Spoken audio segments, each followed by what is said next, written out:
Strânge pumnul! Strânge pumnul! 45 de minute s-au chinuit medicii de pe ambulanță să-l resusciteze pe băiat. Tânărul și-a dat ultima suflare sub ochii fratelui său. Nu se poate, mama! Nu se poate! Am încercat 3 sferturi de oră. Am găsit două victime, una cu un politraumatism major.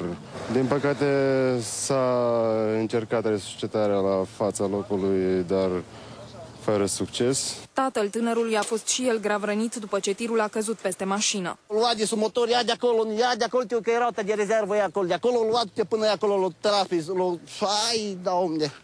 O venit din față un camion și era cu faza lungă și când am observat, era semnalizat bine, i-am agățat un pic cu colțul la vagon. N-am văzut nimic, că am fost în spate, rămas.